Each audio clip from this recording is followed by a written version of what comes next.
అన్న విగ్రహం విగ్రహం విగ్రహం బయట పెట్టమని అమర్ రహే విగ్రహం అటల్ బిహారీ వాజ్పేయి जी అమర్ రహే శివానంద ఉంటుంది.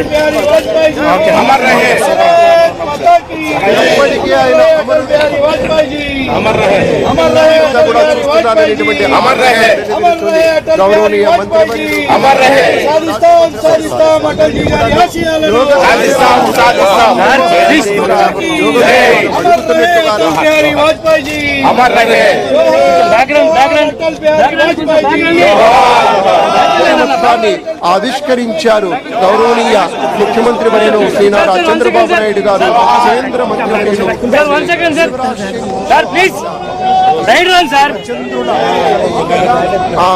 ఆ మిత్రత్వం మరింత బలీయమవుతూ ఆ మహనీయ మూర్తికి పుష్పాంజలులు సమర్పిస్తూ ఉన్నారు.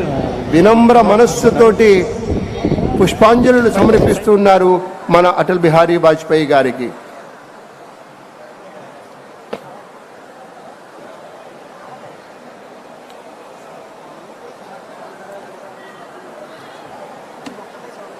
బా ఎంత సుందరంగా తీర్చిదిద్దారండి. చూడండి క్లోజప్కి వెళ్ళాక ఎంత బాగుందో. మన మనస్సుల్లో నాయకుడు అంటే ఇలా ఉండాలి అని చెరగని ముద్ర వేసినటువంటి మహనీయ మూర్తి అండి. చాలా అరుదుగా ఉంటారు ఇలాంటి నాయకులు, ఇలాంటి పెద్దలు. అటల్ బిహారీ వాజ్పేయి గారంటే అది పార్టీ ఏదైనా విపక్షమైనా సరే స్వపక్షీయంగానే మాట్లాడతారు. ఆయనతోటి సంభాషించేటప్పుడు మాత్రం మనం అంటూ ఉంటామే మామూలుగా ఒళ్ళు దగ్గర పెట్టుకోనని. ఎందుకంటే ఆయన ఏ వాదానికి కట్టుబడి ఉండరు. దేశవాదం, ప్రజావాదం, ప్రజల సంక్షేమం, దేశ సౌభాగ్యం, ఈ రెండు మాటలకే ప్రాధాన్యత.